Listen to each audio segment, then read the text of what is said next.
We're almost done with the Raging Tactics, but before that happens, we still got some interesting new reveals to go over.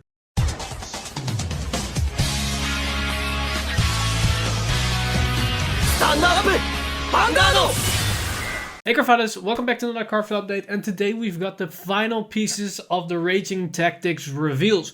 We already got all the VRs, we got most triple Rs and double Rs, but we're gonna take a look at the final high rarity cards as well as the SPs and SVR parallel cards as well, because those were also revealed in today's livestream. So as you might guess, there isn't really that much to go over, because in the livestream itself there was only one new triple R revealed for Mega Connolly, but besides the reveal stream, we also got the skill reveals of two other very interesting cards, a double R for Tachi and a random common for Mega Connolly that is a very interesting card for the new build that we're going to get with the new VR. So first off, I want to take a look at a new Tachi card that is a new grade 2 double R 8k Tachi card that is Savage Academia. And this particular card has the following skill: act on Rearguard Circle, cost Soul Bless 1, and rest this unit and call one of this unit's equip gauges to the Rearguard Circle. And this is a very interesting skill, as it allows you to superior call units onto the field that is equipped to this card. And with all the other support cards, this allows you to do all kinds of interesting mechanics and interesting tactics, as we have other cards like Savage Raider from the previous sets, as well as a new grade 1 blue Dino that allows you to move these equip gauges from one unit to another unit. It allows us to have more control over equip gauges on where it is on the field. And with this card, you can then put a very good unit that you want to have on the field then basically onto the field, thanks to the interaction between these cards. And together with another card in this set, that is Savage Ogre, that allows you to put an equip gauge on the bottom of your deck, you have basically complete control over your equip gauges. You can put triggers on the bottom of the deck, which is always good. Then you can also move equip gauges around to units that can use them a lot better. And with this new grade 2, you can even superior call specific key units that you have equipped onto a unit now onto the field to extend your combos. This basically allows Tachi players to have a more control over their equip gauges, but not only that, they also get more control on their deck itself. And if you consider all this together, it basically looks similar to what was referred with Angel Feathers, that their damage zone is their second hand. The equip gauges becomes Tachikaze's second hand. So this allows for some interesting interactions between different builds, as well as how you want to approach your strategy, as you have more freedom and more control over your equip gauges. But it doesn't stop there, as there is a neat interaction that you can do with this card in combination with the new VR, as you can do a pseudo mini loop of some sort.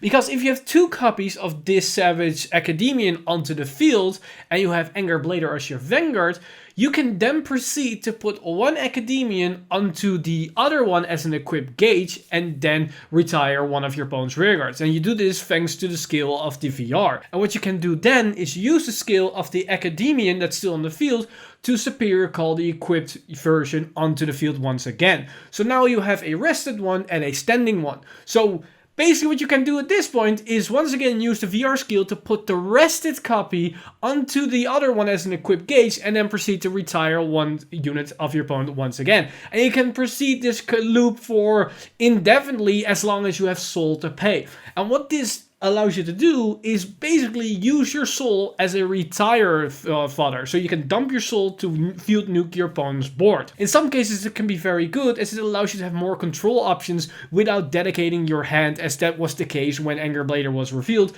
If you wanted to do more control pressure, you need a minus on your hand. This case you don't have the minus on hand, you're minusing on your soul. And depending on your build strategy, you don't mind to soul blast at all, as you might not even use soul for other skills in that regard. Once we get cards, maybe in the comment section of this new support wave, but can also be the case for a future support later down the line, is that once we get cards that activate once we equip cards onto another card or de-equip cards, then this loop can be very interesting and can be very, very powerful. For example, if we ever get a grade 1 or grade 2 card that has a skill that's auto for every time that you equip a card, it gains 5k power, then this loop can be very powerful. So keep that in mind when we ever get new support for Tachikaze, then suddenly this interaction can be very powerful and very interesting. And that's the only card that was of note for Tachikaze. But we did get 2 new interesting cards for Mega Conley, and the first one I want to talk about is a new grade 2. And that's this 8k grade 2 that is Dressing Mutant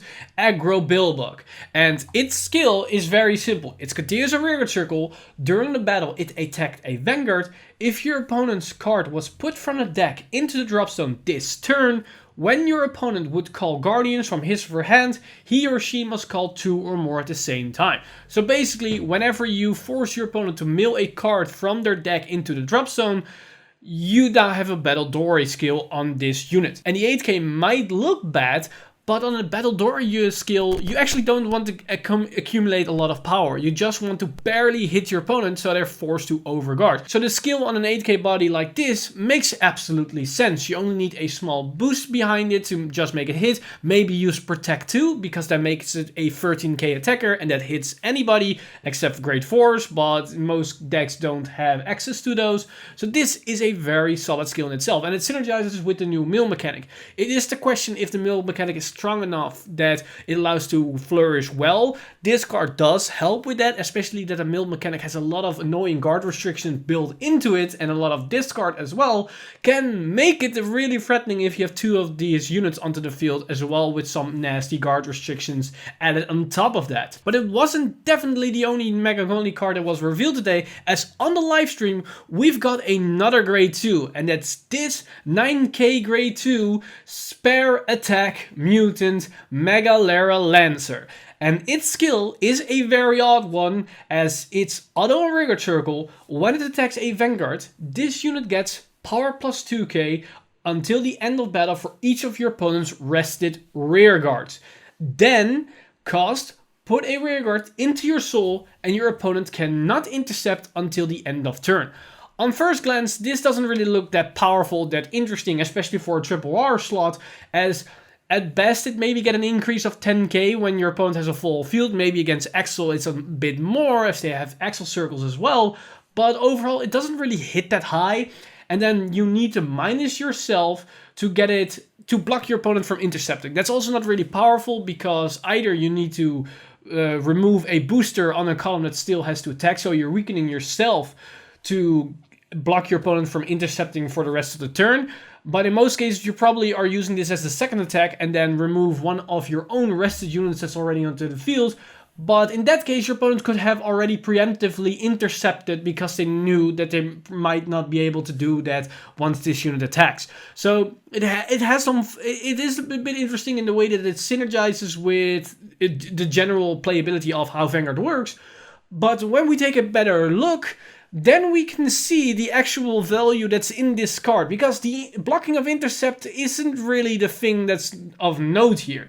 It's the way that you can abuse certain interactions within Mega Conley by the fact that you can put a rearguard into your soul. The first things that come to mind are 2 basic cards from the previous support set that are Burning End and Small Captain Butterfly Officer. In Burning End's case, you can rest itself to move your opponent's rearguards over the board. So because it rests itself, it might be still in rested position onto the board. So when you attack with Megalera Lancer, you can just put it into your soul and get some more value out of that unit by not forcefully resetting it with its own ability, because that's not really what you want to do with Burning End at all. A more interesting interaction is with Small Captain Butterfly, as that card allows you to give a unit plus 10k power, but you're forced to put it into the soul at the end of the turn. But you do get a counter charge out of it.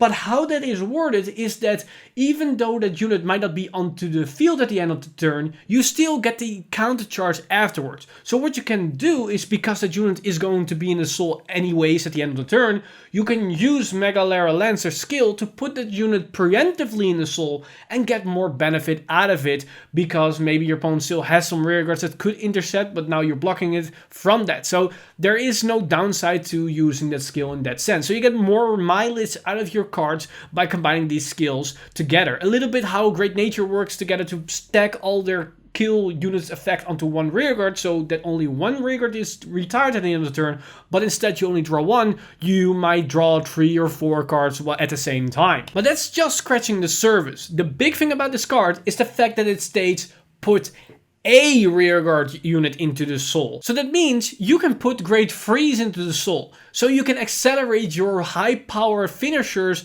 a lot faster, and in some cases even on your first Great Free turn you can get access to them. The one that's basically is on everybody's mind is Death Warden and Lion. That's an on attack Great Free that needs a Soul Blaster Great Free.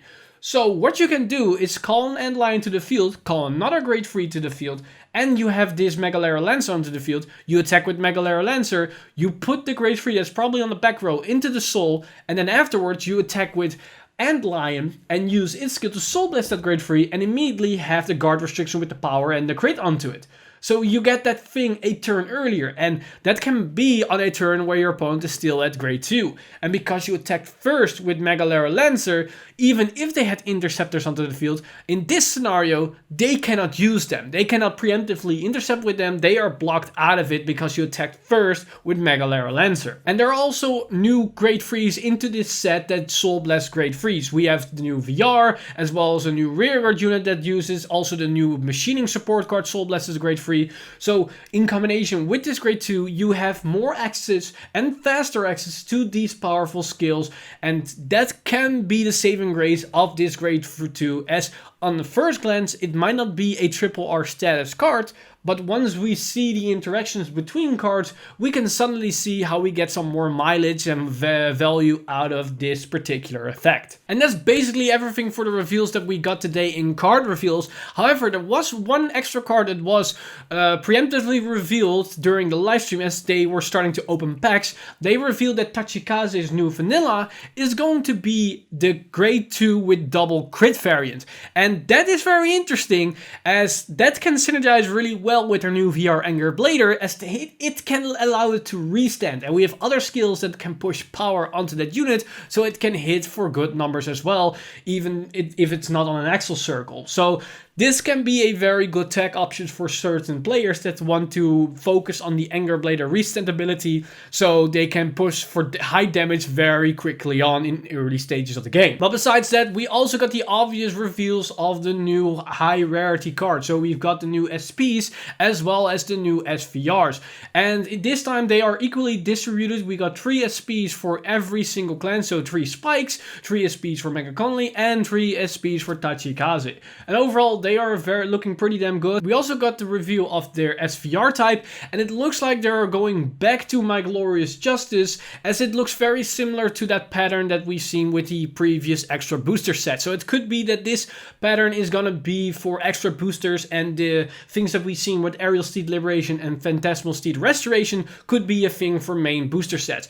Personally, I'm not really that stoked about this pattern for SVRs, as I'm not a fan of the whole golden triangles in the background of the cards. In this case, it does work for the Spike Brothers and for the Tachikaze VR. Not so much for the Mega Conley, but I hope that this isn't going to be a trend for the upcoming sets as well, because I was definitely a more fan of the Aerial Steed and Phantasmal Steeds version with the golden border around it and the full color background in general. And that is the actual last reveals that we've got for the Raging Tactic. The only thing that's left are some random rares and commons that we're gonna get revealed in the upcoming days once the first cases are going to be open, as this set is going to get into the stores later this week. And with that, we round up the last card for the update for the Raging Tactics. So let me know in the comments down below all your thoughts and opinions concerning this set, as well as the latest reveals that we got for Tachikaze and Mega Conley, as I'm very curious of what you guys think of the support that we got in this set for these new clans, as their support is very interesting. They all got new interesting approaches, as well as some new mechanics that allows the clans to do different things and even empower their previous support that they got last year. So let me know in the comments down below all your thoughts and opinions. As always, I want to thank my Patreon supporters for making this video and everything's happening on the channel. Without you guys, this would probably not be possible. Of course, you guys watching this video, liking, subscribing, and all that stuff, you guys are also pretty damn amazing. If you do want to support the channel, then of course you can hit the like button, subscribe to the channel, comment on the video and all that good stuff. But if you want to support more directly, then you can head over to patreon.com/Vanguard Insider and become a patron today. Well, with that said, I'm Mr. Timeleaf, and I see you guys in the next one.